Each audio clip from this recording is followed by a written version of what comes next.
Welcome to Chapter 2 of this section, Setting Goals. Once you've calculated your net worth, you should have a clear picture of where you stand financially. Now, you can start figuring out what you want to achieve based on these numbers. Setting goals is all about creating a plan for what you want your life to look like in the future and how you're going to make it happen. Something I've realized is that giving up on instant gratification becomes a lot more appealing when you can see the long-term rewards of delayed gratification. In other words, when you give yourself a clear direction for your future, making small sacrifices along the way becomes a lot easier. Starting your financial journey with no clear direction and no clear goals may end up with you feeling like a hamster in a wheel, putting in all this effort but getting nowhere. You'll end up frustrated and wanting to give up. When you know where you want to go with your goals, it becomes much easier to take the right actions every day and let the results compound over time. A great way to set goals and create a vision for your future is to use the SMART technique. SMART is an acronym where each letter stands for a word and has a specific meaning. S stands for specific. Instead of setting a vague goal like save more money, give an exact amount you want to save and what you're trying to save for. M stands for measurable. Set goals that you can track and evaluate over time. A stands for achievable. Set goals that are realistic given your current financial situation and be honest with yourself about what you can achieve within a certain period of time. Otherwise, you may end up feeling frustrated because you're not able to meet unrealistic expectations. R stands for relevant. Ensure that your goals are aligned with your plans in life as well as your values and priorities. You can always adjust your goals if needed. T stands for time-bound.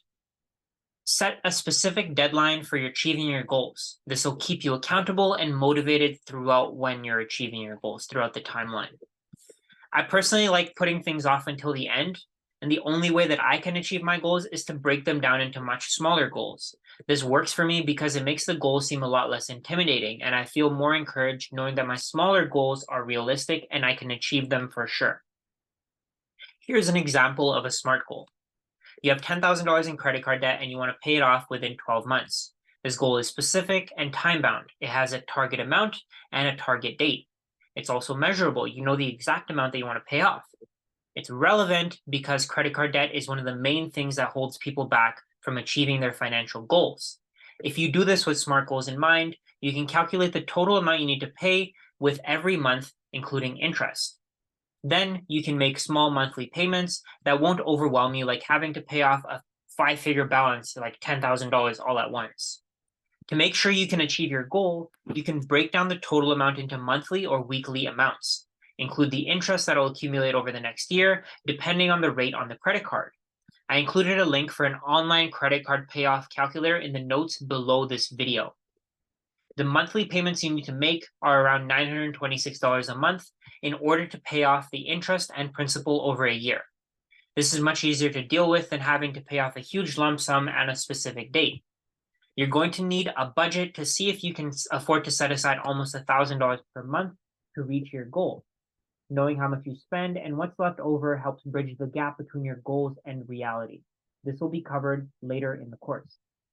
You can set goals for short, medium, and long time horizons. Common goals can include saving up for a large purchase, a vacation, paying for an education, either yours or your children's, or retirement. You can also have compounding work for you, especially for long-term goals, by using the right savings products. In the first section of this course, I said that sunk costs are a result of your past decisions, and opportunity costs can be lowered if you assess your future decisions. Planning for the future makes it so that every action you take brings you closer to your desired results without wasting time or money, meaning you have lower sunk costs in the future. Your goals might change over time, and that's perfectly fine. If you get a raise or a promotion, you might be able to upgrade your long-term goals or reach your short-term goals much faster.